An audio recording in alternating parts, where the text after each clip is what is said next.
Simbalo Orbistondo Team Unity, nagay na rin ang COC nitong ikawalo ng Oktubre. Ang detalye mula kay Kamarner Vic Tahod. Kamarner Vic. Yes, magandang umaga Pangasinan. Naghain na rin ng COC nitong ikawalo ng Oktubre, last day ng filing, ang Pasimbalo Orbistondo Team Unity sa Municipal Office ng COMELEC. Ito ay pinamumunuan ni incumbent Mayor Modesto Operania bilang re-electionist at kapartner nito si incumbent Vice Mayor Walter Balolong. Makakasama sa kanilang team ang mga tatakbong konsihal na sina Martin Raul Sison II, Rocky Palisok, Joel Frias, Merla Balolong, Danilo Tamundong, Zenaida Espinosa, Rafael Sison at Rodolfo Licuanan Jr. Nagsama-sama ang Pasimbalo Team Unity at ang dating mayor na si Martin Raul Sison II para sa mas maayos at mapayapang Orbistondo. Sunshine News Blast! Sa namin yung pagbabakalyan na bayan natin po, based on the information from our support referral, we are just waiting the certification from the BPF, the local government of finance, to officially issue a certification na para municipalities na wala first class municipality. Isang napakalabi na municipality bilang o national council employees, special department heads. Pag nangyari na, that's totally implemented. Siguro mararamdaman natin total progress and development of our business. Nagsama-sama o sinusulong naman ni Vice Mayor Walter Balolong, re-electionist, ang mapayapang eleksyon sa bayan sa 2025. Sunshine News Blast! Rest assured, sa election 2025, we do our best na maging peaceful po yung election natin sa ating bayan. Kasi yun nga yung isang ehemplo gusto namin ilaban sa ating bayan. Gusto namin burahin yung nakaraan na ang gusto ron pagdating sa election, laging hotspot, laging nangyayari hindi maganda. So, yun ang gusto natin baguhin. Kasi kung hindi natin may yung December doon, napakahirap kung maglakad ng mga program sa labas. Kasi sila kakapot siya mga. Nananawagan naman si COMELEC Election Officer 3, Eric Austria, sa lahat ng mamamayan na gamitin ng maayos ang kanilang karapatang bumoto. Sunshine News Blast! My message to people of Orbistondo, one vote is very important. It means the success of a municipality or a city. Pinakamahalaga at pinaka-important ng isang boto ng isang tao. Kasi it will determine the success of a municipality or city. Yun lang. Huwag nilang gagamitin lang yung isang boto dahil lang sa pagbibigay, pagkuha ng halaga, which is very rampant ngayon. Hoping na pipili sila yung galing sa puso nila yung talagang magsisilbi sa ating bayan. Ang tinig ni COMELEC Orbistondo Election Officer 3, Eric Austria, sa panayam ng Sunshine Radio.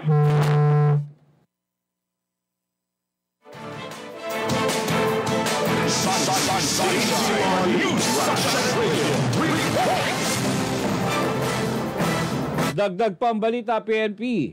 Orbistondo nakatutok ngayon sa election season. Ang detalye mula kay Kamarner Sheila. Balag Kamarner Sheila.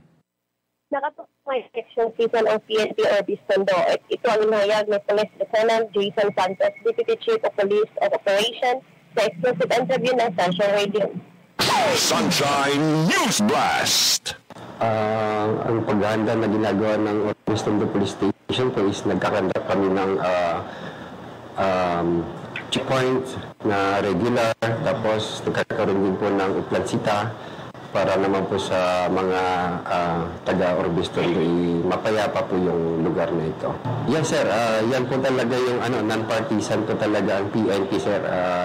Hindi mo pwedeng ibayas yung sarili mo in politics kasi nga fair talaga tayo, dapat walang bias. Ipinatupad ni Santos maging peaceful ang paghahain ng certificate of candidacy ng lahat ng mga incumbents at aspiring public officials para sa 2025 midterm elections. Sunshine News Blast. So far, sir, tapos naman na yung nakapag-file naman na yung mga in-expect natin na mag-file lahat. Tapos na rin yung mga incumbent. So far, very peaceful naman yung conduct ng COC dito. Anya, sa ngayon hindi na may tuturing na hotspot ang bayan ng Orbistondo dahil nagiging mapayapa na ang pagdadaos ng eleksyon dito. Para sa Diyos sa Pilipinas kong mahal, Sheila Balo, kapartner mo sa Balita at Serbisyo.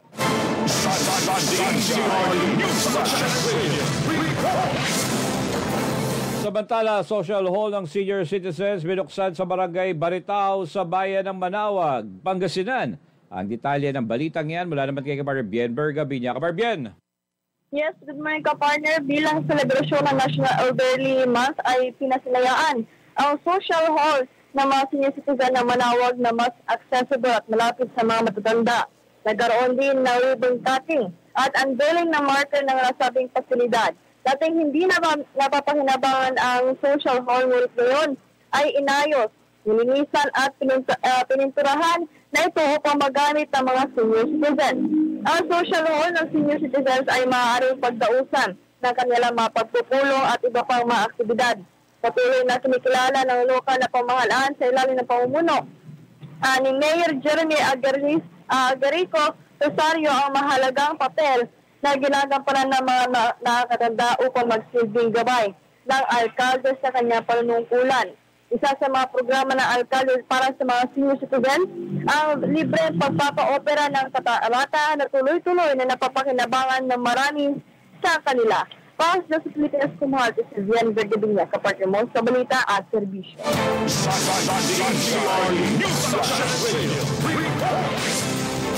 Sa iba pang mga balita, bagong tayong slaughterhouse building and poultry dressing plant pinasinayaan na sa bayan ng Malasiki. Alamin naman natin ang balitang yan mula kay Kapartner Lerna Hernandez. Kapartner Lerna. Yes, kapartner, kamakailan lang ay pinasinayaan ang bagong tayong double slaughterhouse building and poultry dressing plant sa bayan ng Malasiki, Pangasinan. Ang aktibidad ay pinangunahan ni Malasiki Mayor Noel Anthony M. Hesoni kasama si Vice Mayor Alfie M. Soriano. Sangguba niya ang sa mga Sangguniang Bayan members is Slaughterhouse Master Dr. Mia C. Bautista, Acting Municipal Treasurer Catherine E. Mejia at iba pang makawali ng munisipyo. Ang nasabing slaughterhouse, ang poultry dressing plant ay kapwa long-term investment ng munisipalidad. Inaasahan na magbibigay ito ng kita sa lokal na pamahalaan na maaring magamit sa ibang programa at serbisyo ng bayan na makapag-benepisyo sa mga kababayan sa darating na panahon. Ang para sa Diyos at Pilipinas kung mahal, Lerna Hernandez, kapartner mo sa Balita at Serbisyo.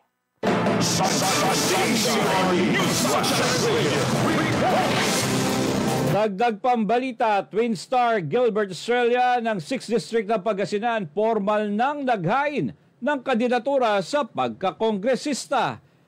Ang detalye ng balitang yan po yung aking balita. Formal na nga naghain ng kanyang pagkakandidatura ang Twin Star ng ika-6th District ng Pangasinan na si Gilbert Estrella, anak ng dating kongresista at ngayon Department of Agrarian Reform Secretary Conrado Estrella III, ngayong huling araw ng COC filing. Kasama ni Twin Star Gilbert Estrella sa kanyang paghain ng COC ngayong Martes ang buong pamilya, kabilang kanyang ama na si dating congressman at kasalukuyang DAR Secretary Conrado Estrella III. Ina na si Sandra Romero Estrella, ka-Twin Star na si Albert Estrella at ang kanyang kasintahan na buong sumuporta sa kanyang pagtakbo sa 2025 national and local elections. Mainit ang pagsalubong ng mga taga-suporta ng tinuguriang OPA at ading ng Pangasinan na sa 6 na distrito, kabilang ang mga opisyal mula sa mga mayor, mga barangay kapitan at iba't ibang organisasyon.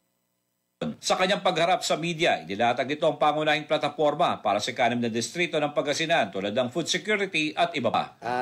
I think damdaman naman ng bawat Pilipino, hindi lang sa distrito natin, ang crisis ng food security natin. By doing so, no, kailangan nating tignan, pagandahin ang mga irigasyon, bigyan ng livelihood, dagdagan ang support services natin sa mga magsasaka. Pasalamat tayo dahil kaibigan po natin ng matalik ang kalihim ng Department of Agriculture at lalong-lalo na matalik na kaibigan po natin ang Secretary ng Department of Agrarian Reform. Narinig ko, madali daw lapitan yung taong yon. Ay, nandyan pala. Malaki naman ang tiwala ng kanyang amang si Secretary Estrella na kakayanin ng kanyang anak ang hangarin nito magsilbi sa mga kababayan ng 6 na distrito ng Pangasinan. Tama yun, suporta ako sa kanya na labanan natin ang kahirapan. Diba? Yan ang dapat nating gawin. Kami naman kasi ito naman batang ito marunong ito silang dalawa nung kakambal niya nakikipagkaibigan sa lahat ito Kaya marami na silang mga kaibigan na cabinet members. Marami na rin silang kaibigan na congressmen at mga investors na hinihikayat nilang mag-invest dun sa lugar. Kaya God willing, kung bigyan ng pagkakataon itong anak ko, he will hit the ground running. Hindi na mangangapa ito. Marunong na ito. Alam na niya ang gagawin niya. Tiniyak naman na nakababatang Estrella sa mga botante ng 6 na distrito na kapag napagbigyan siya ng kanyang hangaring maglingkod ay marami siyang magandang plano para sa bayan. Supporters po natin. Actually, hindi lang po sa mga supporters natin. Para sa lahat po ng mga botante natin sa 6 na distrito ng Pangasinan. Nandito po ako bilang tagapaglingkod ninyo. Sana mapagbigyan tayo. Naway sa ganun, marami po tayong magagandang plano. Abangan lang po ninyo. Tulad po ng sabi ko, kahit bata po ko, ang sabi nila ang batang binhi, malakas umusbong. Itanim nyo lang po ako. Sisiguraduhin ko, marami kayong aanihin.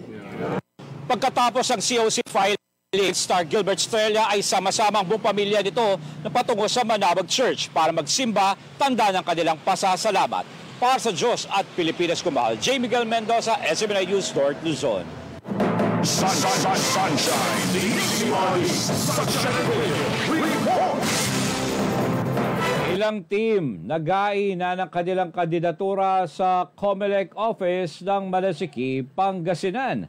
Ang detalye ng balitang yan mula naman kay Kapartner Bien Bergabiña. Kapartner Bien.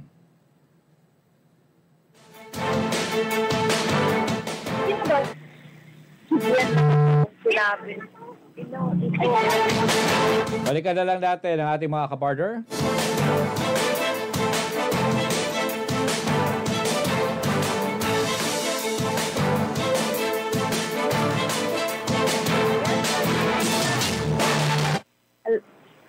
Sagayin na rin ang kanilang kandidatura ang Team Arenas ng Malasiki ng Pangasinan. Tatakbo bilang Vice Mayor ng Malasiki si Daria Balagtas, samantala sa pagkakonsehal sina Alicia Caragan, Charina Bukirin, Vincent Arenas, Jason Gecko, Nino Asterio, Tony Bebera, Alejandro Pililla at Andrew Nibao. Nitong October 6 ay naghahain na rin si Incumbent Mayor Noel Antonio Eslani bilang Vice Mayor sa 2025 midterm election. Si Eslani ay nasa huling termino na bilang alkalde kaya maaaring itong tumakbong Vice Mayor. Kapartner si Incumbent Vice Mayor Alfred Soriano na tatakbo namang Mayor sa 2025 midterm election. Para sa Pilipinas kumahal, si Bien Vergabiña, kapartner mo sa balita at serbisyo.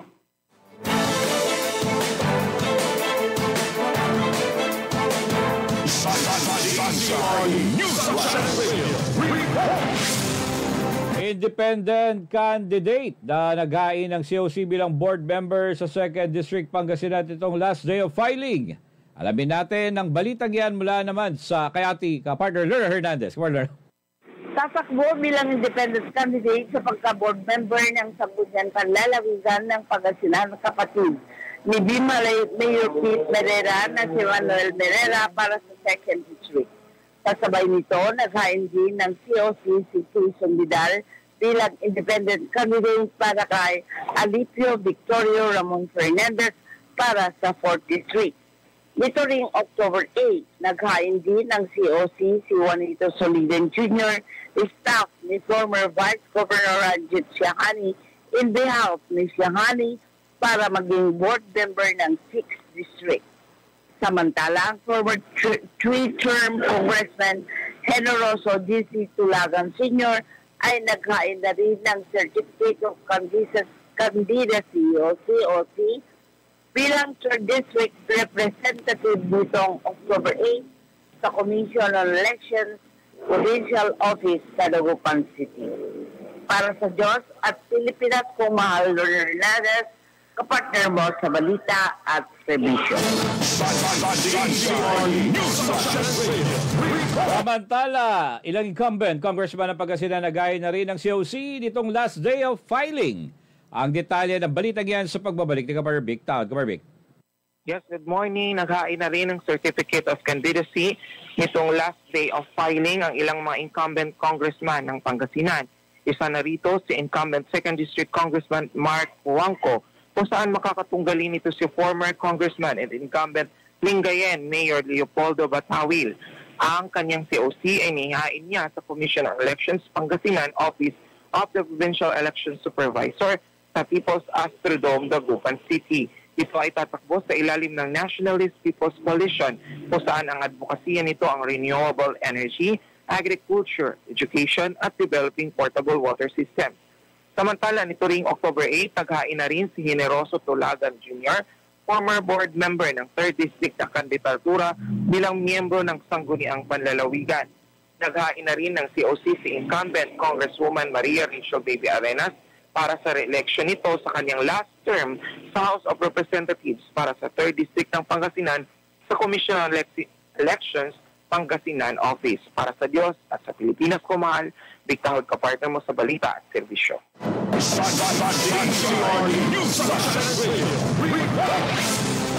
Ikalawang health center itatayo na sa Barangay Maluod, Sitio Fisheries, Dagupan City. Ang detalye ng balitang yan mula naman kay Kabar Sheila Balo. Kabar Sheila. Inihanda ng Dagupan City Mayor Belen Fernandez kasama sina Kapitan Seng de los Santos, DOH Health Facility Enhancement Program, Dr. Kai Sibayan at sina City Engineer Josephine Corpus ang gagawing site development sa bahagi ng Sitio Fisheries Barangay Maluod para sa papatay na ikalawang Super Family Health Center.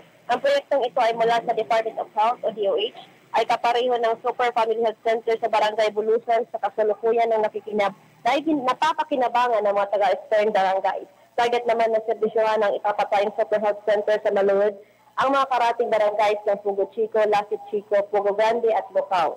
Katuwang din sa proyektong ito ang DPWH para sa construction ng gusali. Samantala, kasama ni Mayor sa site inspection si Councilor Mike Fernandez at Kapitan Seng de los Santos. Sunshine News Blast! Kap, anong tingin mo sa project na ito? Paano tulong sa'yo? Super Health Center. Yung malaking maitutulong po ito dahil hindi mahihirapan ang ating mga kabarangay. Hindi na ho ang ating barangay dito sa Maluod. Kasama na po ang ibang kalapit barangay, ang Pugo Chico, Lasit Grande, Pugo Grande, Lucao, at baka gusto nila isang ibang municipality. Pero alam niyo po, malaki po talaga ang maitutulong nito. Ang paglapit ng serbisyo sa tao. Yan po ang ginagawa ng ating mahal na mayor kaya at ang DOH. Kaya sobrang pasasalamat po namin dahil hindi na po kami mahihirapan pagdating sa problema sa health. Binisita rin ni Mayor ang Poblacion Oeste, A.B. Fernandez West Avenue, kung saan itatayo ang Mother and Child Hospital, kasama sina Councilor Michael Fernandez, City Engineer Josephine Corpus at mga representative ng Department of Health na sina Dr. Kai Sibayan, Legal Department, Attorney Jordan Valses, Architect Dexter Galvez, Architect John Michael Nadayag at John Balsita. Sunshine News Blast! Ngayon, sa site of the Maternity and Child Hospital. So, yan. Kahapon po, sa meeting namin ni Yusef Jerry, ang DOH, and of course, ang City Health Office, ang City Engineering, and City Assessor, City Legal Office, and the Sangguniang Panunsod. So, ay nagkaroon po ng isang final agreement na dito na po gagawin sa lugar na ito, yung Mother and Child Hospital. Saad ni Councilor Michael nalandaan ng resolusyon para sa pagpapatayo ng Mother and Child, ngunit ito ay tatayo sa poblasyon Weste. Para sa Diyos at sa Pilipinas kong mahal, Sheila Balo, kapartner mo sa Balita at Service.